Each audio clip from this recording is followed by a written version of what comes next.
You been to the Hall of Fame before? I was here one time. What were some memories the first time? You know what? It was a blur because I came for a Walter Jones induction in 2014, and it was, the time to see the Hall, I think, isn't the best time to see it. Isn't Enshrinement Weekend. It's crazy packed, So I think I got to peek in the bus, the Hall with the bus briefly. I didn't get a chance to go through and really look at people, look at them closely. And it was packed, but it was overwhelming. I remember today had a chance to go through it a little bit more at a slower pace and kind of get an appreciation and feel for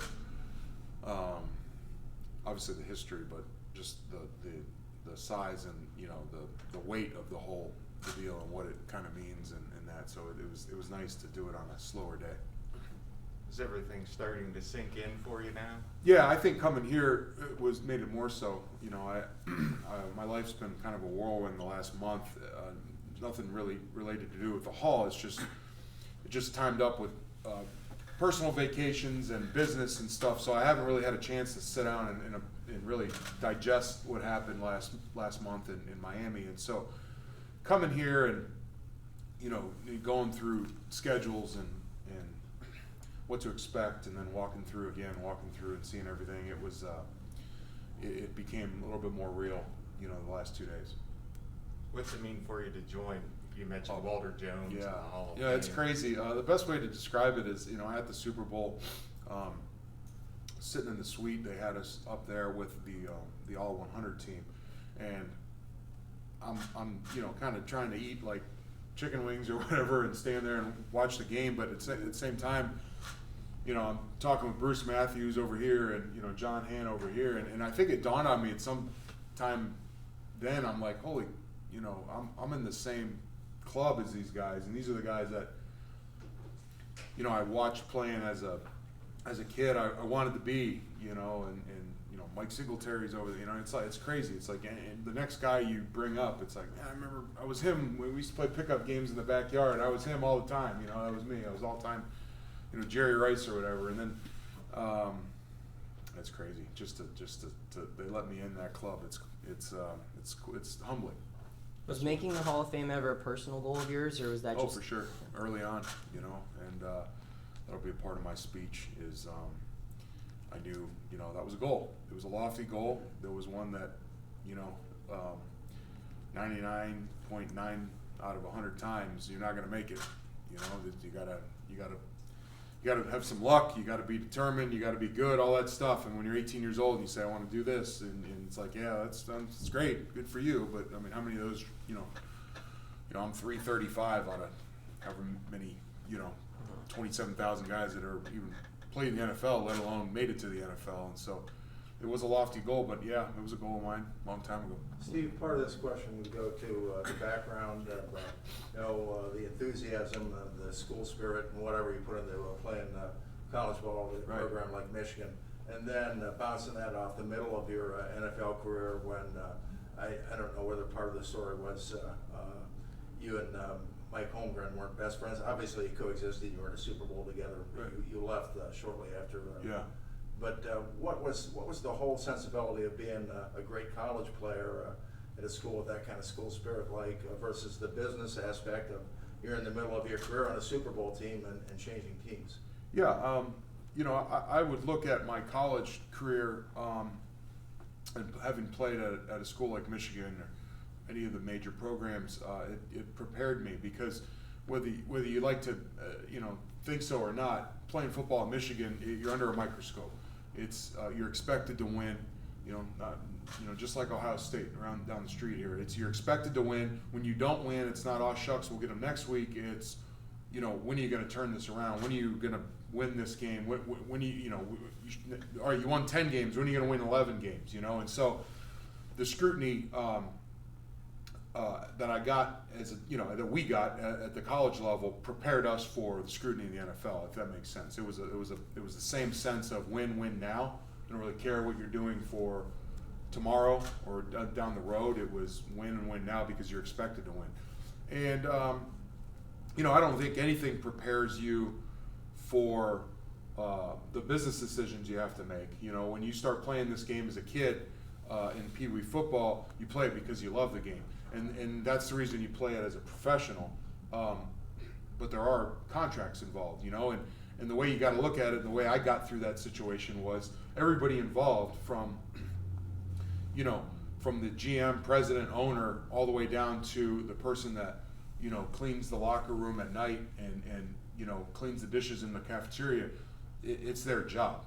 You know, playing professional football or being involved in professional sports is their job. So you have to, and it's an uncomfortable thing to do when you're a player and you're playing for the love of the game. But when you're in a situation where you have to make a decision business-wise for your family and your kids, you have to step back, and it's a very uncomfortable thing to do, is step back, make a decision based on your future and your kids' future and your family's future.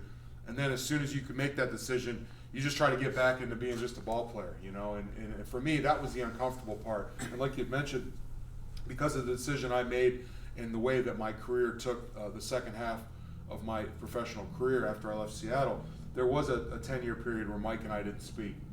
And, you know, now that you mention it, he just called me the other day, last week, and we had a nice conversation on the phone about, you know, me being voted in and all that. So, but him and I have repaired that relationship. It was a while ago, but you're right. It was bad for a while, and that's not what you intend. To isolate on that Super Bowl day, is it amusing in retrospect that there you were? You know, the Super Bowl is, of all places, in Detroit, the year you're in. Yeah. I'm sure that that's a different kind of reflection for you since you played. Yeah. Ball No, right it on the was street. it was, you know, it was ironic that, you know, the Super Bowl that I got to play in was back in the, you know, backyard, really kind of where my, you know, career kind of started collegiately, obviously. And so, and you know, you walk around that week, the whole week, just kind of absorbing everything, taking it all in. It's a Super Bowl. It's you know, your biggest to date biggest football day of my life, biggest football week of my life, and you know, you don't know that you're going to change teams a couple weeks later. You just think, hey, we're playing the Super Bowl. We're going to try to win this game, and we got a really good team. We'll come back next year and do it again. You know, and it's funny how the game works that way. I mean, the Super Bowl's quote unquote the greatest sporting event on earth in a lot of people's minds. But you know, from your perspective, these years later, is it something that actually does kind of stick to your ribs and Yeah. and you dream about it every now and then? Yeah, no, it's funny. We were on the bus from the Super Bowl in Miami. There was a number of us that stayed for the entire Chiefs Niners game, and on the way back to the hotel in Miami from the game, I was sitting in the bus, and the seat in front of me was Walter Jones, because he was there, like I just mentioned, for the 100 team, and then Bill Cowher was in the front. So here we are 15 years later, and we're throwing jabs back at each other, you know, like, oh, well, the refs kind of did this, and Cowher's like, well, we, you know, did that. And so it's funny. You never forget it, obviously. You never forget it. You do take it for granted when you're there, because I think everybody thinks that they're going to go back. And the one thing you do is you don't appreciate when you're there. You don't appreciate all the things. You don't appreciate what the meal room looked like in the hotel. You don't appreciate what the number of crowds, the crowd when you pull up for practice on a Wednesday, just to watch you guys get off the bus. You know, watch the guys get off the bus to go to a normal routine Wednesday practice, although it's at the Super Bowl. And so, if I could go back and tell myself, just, you know, pay attention and appreciate the little things that week. But yeah, there's still to this day, you know, we get together, we talk about that game, you know. You mentioned Sean Alexander. You blocked for him during his MVP season. You eventually blocked for Adrian Peterson as a rookie and into his career. I mean, Right. Peterson will eventually go to the Hall of Fame, and a lot of these running backs will thank their line and thank people who've brought them a part of it along the way. Talk about scheme, the offensive line scheme, and especially with those kind of just absolute all-pro running backs, Yeah. especially early in the prime of their careers. Yeah, Sean was a little different style runner than Adrian.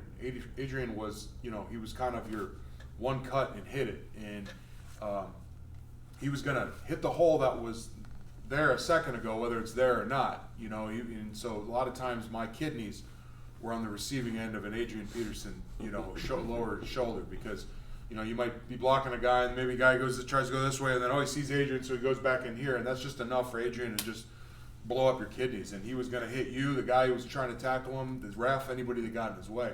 And that was Adrian's style of running. And if he did hit a hole, good luck catching him. And it was fun to watch the safeties in the third and fourth quarter of games on film the next day, because early in the game you'd see these guys come up and be willing to tackle him. And then in the third and fourth quarter, that same safety would be kind of convenient how he was out of position because he got tired of hitting him because Adrian would run at him, you know. Where Sean was a little bit more, he was going to make the defenses overcorrect, overrun things. He had a knack of stretching a play. You know, Sean was really the first kind of, even though we didn't really run true zone scheme in Seattle, he was like the first zone scheme runner I'd kind of been in. So Sean would have a good way of stretching, making the defenses flow, setting up our blocks, and then he could have a knack of cutting it all the way across the grain and finding daylight. And he had some monster runs doing that too. So it was two different styles of run. Both I think were the best at what they did, that style of running, and but it was fun regardless, blocking for both of them. And you talk about the style differences where you have an NFL MVP as a running back, and that's kind of a lost art, it seems, where Right. the days of an Edgerrin James and Sean Alexander can be at the top of their game, and now as you were at the Super Bowl, you see a quarterback like Patrick Mahomes. Yeah. And towards the end of your career, you started seeing that shift to a more quarterback pass-happy offense as opposed to more of a Right. run-happy. I guess from an outsider's perspective, talk about how that scheme has changed over the years as an offensive lineman. Yeah, I mean, you know, you mentioned the two backs I played most of my career with, Sean and Adrian. They're both two-down backs. They were both guys that came out of the game on third down. And today, you can argue that the game is won and lost alone on third down. So the ability to be on the field on third down is really, in today's fast-paced offense and the dynamic of the way that the offenses are being run and plays are being called, you've got to be on for third down, whether you're a decoy or you're blocking or you're catching a pass or you're lining up in a slot. You know, when we were playing, the most versatile guy that way was LaDainian. LaDainian was a guy in San Diego that never really came off the field. You know, he was a receiver on third down. He was blocking. He was catching screens. He was doing everything, and then he was running between the tackles on first and second down. So those guys existed back then, but really, like you had mentioned, the days of the 3 yard in a cloud of dust type guys. Although you do see the exception now with like a Derrick Henry today. He's a two-down guy, but he's a downhill big back that's going to run. Whereas the Christian McCaffrey, those are the guys that are more prevalent, I think, just because of the versatility. Steve, this has been a process. You touched on it earlier. You're waiting in Miami for the knock on the door, which finally came. And then didn't you have some stuff for the Hall of Fame that next day, was measurement with a bust and all that stuff? Yeah, so Saturday we found out and then did the honor show. It's actually Sunday morning, the day of the Super Bowl. We did some measurement stuff early to knock some of that out. So there was like the initial, kind of measurements of your head for the bust, and then Monday we did a little bit of an orientation, like kind of a meet the new Hall members. We all kind of got up and stood in front of the room of the Hall staff that was down there and some other Hall of Famers and sponsors that were in the room, and then we did the ring fitting and the jacket fitting on that Monday as well. So that were 2 days of orientation / fittings there after the actual vote in. But then walking in here today, I mean, Yeah. isn't that the next phase where you think, Oh, for sure. Holy smokes. Yeah, I mean, it's one thing that when you're in the hotel and it's like, wow, now as opposed to the past 2 years where I was getting on a plane flying home Sunday morning, not being involved in any of that stuff. But I think the real, like I said when I sat down, it really kind of started sinking in and walking in here. This is the place that when you see those busts in that quiet room, and you see all the memorabilia and the things in the cases and all the jerseys and go into the archives and see the programs and all that stuff. That's kind of where it becomes real, and you realize how big and how vast the archives for all of football that's ever been played is here, and to be a part of that in one of those few hundred guys that are kind of celebrated in that hall right there. It's pretty humbling. Right? And you're 335. 335. Because Edgar told me he's 336. Yeah. Does that number mean anything to you before today? Yeah, no, it's funny, I mentioned it on a couple of interviews. Ironically, that was the time that David knocked on my door. So 3:35 p.m. East Coast time on Saturday was, and then just so happened that was, that's my number. That's how I fell alphabetically this year in the Atwater was 227, or 327, I'm sorry. And then so by the time they got to me, it was 335. And my daughter actually figured that out. She goes, Dad, that's what time you knocked on the door. So. Little tattoo or something maybe? Or See, I'll figure it out. Yeah, something. Is there anyone you were a fan of when you were growing up who you're most excited to meet when the entire Hall of Fame group gets together in August? No, I'm excited to meet everybody. There's nobody more in one particular. It's funny though. So when I was coming out at the combine, and I was in the combine in Indy, I remember specifically sitting down with Ozzie Newsome, and he was the GM at the time for the Ravens, and we were doing an interview, and he tried to get under my skin just to kind of see, how I would respond to questions. And now, myself being a part of the personnel, working for the Seahawks in a scouting capacity, I kind of know where the point of that. But at the time when you're 21 years old and you've been poked and prodded since 4 a.m. and you're doing endless, you don't have much patience. So I remember him asking me questions, and I just remember wanting to get up and fight Ozzie at the table. And I didn't know who he was. I didn't know the history like I do now of all great players and having been around the league a long time. But I just wanted to fight him. And I saw Ozzie briefly in the lobby at the JW Marriott in Indy last week because I was at the combine, and he just gave me a big, handshake, and he was on his way to a meeting, but he said, welcome to the club and that. But Ozzie's a guy that I would love to just say, if he remembers that conversation, and, you go from a situation where, you're just a college kid that they're trying to figure out if you can even play the game. I had a great college career and All-American and Walter Camp and all that jazz and won a national championship, but here you are, you did all that, and you're sitting down interviewing to see if a team even thinks you're worth them drafting, and here you are, fast forward almost 20 years later, and now I'm in the same club. So that makes it a little bit more real too. It's kind of that sticks out in my mind. I've had the opportunity to meet Larry Little. He presented me for the NFL Alumni Association Player of the Year once. Tom Mack, I've had an opportunity to talk with on a number of occasions under the Michigan Man, and Deerdorf and I are close. So there's a number of guys that I've been able to talk to over the years, and to be a member of them now, it'll be different. The conversation will probably be a little different. So. Seems like you appreciate the game's history a lot. Does it make it any extra special to you that you're getting in on the 100-year anniversary class? Yeah, I think so. I think I'm really looking forward, for as much as I'm looking forward to my induction weekend in the beginning of August. I'm really looking forward to coming back in September for the rest of the Centennial class, because I know it's going to be a huge weekend with anybody that's ever really played coming back, and the burden will be kind of off my back. I've already gone through it all, I've done it, and I can just come as a fan and as a member of the Hall and just relax. So I'm really looking forward to that and seeing all the guys that come back, and I'm sure there'll be a number of faces and people that I didn't really expect to see, but that's going to be fun. Yeah. Just going back to your free agency, I remember you had one of the most unique contracts at the time, and kind of found yourself at the center of attention for a couple weeks there. Just what was it like going through that process? Like someone said, you really hadn't dealt too much with the business end. Yeah, no, that was an uncomfortable thing, because you never, especially as an offensive lineman, we just pride ourselves in being in the shadows and kind of, letting our running backs yards and our quarterbacks, success kind of be, the limelight we get, just, second hand. And so when all of a sudden you find yourself in a position where, everybody's talking about the contract and, and the clauses in the contract and how, it became an uncomfortable thing.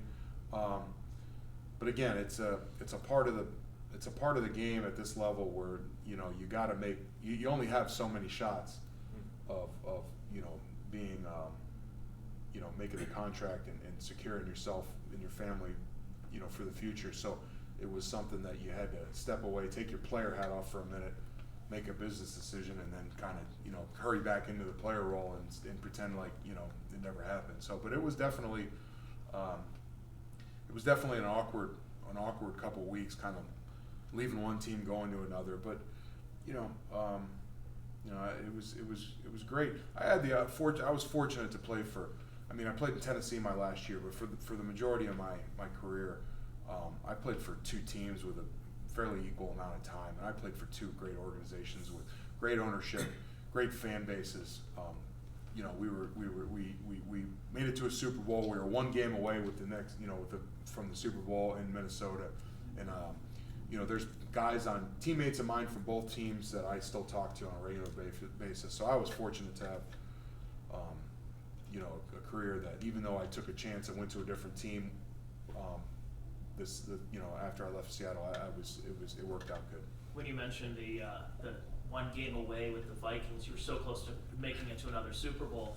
That was the infamous Brett Favre Bounty Gate game and everything. Did you have any inkling of what was going on during that, or was that a surprise when you found out about it? Yeah, it was a surprise. I mean, you know, we knew they were bringing heat. You know, it was apparent to us early on in that game that they were going to just try to, you know, get to Brett. I mean, they must have thought that pressuring him and hitting him was going to throw him off his game, and I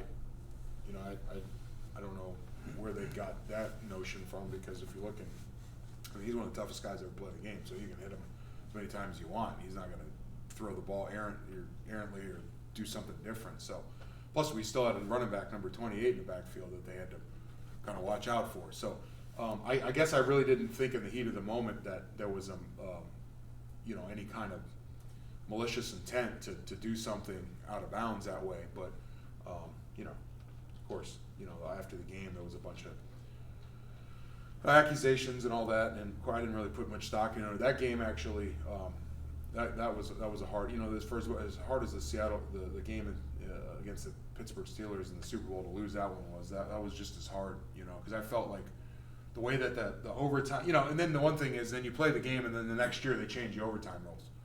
So it's like, you know, what are we doing? Like, you know, we didn't even get a chance at the ball. That was the hard part about it. You know, whatever happened in the Super Bowl, but in that game we didn't even have a chance at the end to kind of tie it up or take the win. Especially with Brett Favre having an MVP caliber season. Yeah, and then we shoot ourselves in the foot at the end. You know, we get a penalty, 12 men in the huddle, like at the end of regulation, and move ourselves back, take it out of field goal range. It's just that was a big woulda, shoulda, coulda. I mean, I thought in the Super Bowl we kind of did what we had to do. There were some calls that, you know, as Seahawks and Seahawks fans and everybody in the Seattle side of the game, we thought were a little different. Of course, Pittsburgh will tell you differently, and that's kind of the funny conversations that Cower and I had on the bus on the way home. But and it'll come up in August when we're all here together. You know, I'm sure we'll figure out ways to rib each other on that. But yeah, you know, those are two hard games. I mean, that's the closest I've been to a Super Bowl ring, and it wasn't like we just lined up and got our butts kicked. You know, there was some aura of scrutiny in some way, however you want to kind of label it, and however much you want to say it's realistic or not. There is some asterisk next, not an asterisk, I shouldn't say that, because they won the game fair and square, but there was some level of, you know, question marks next to it from our standpoint. So.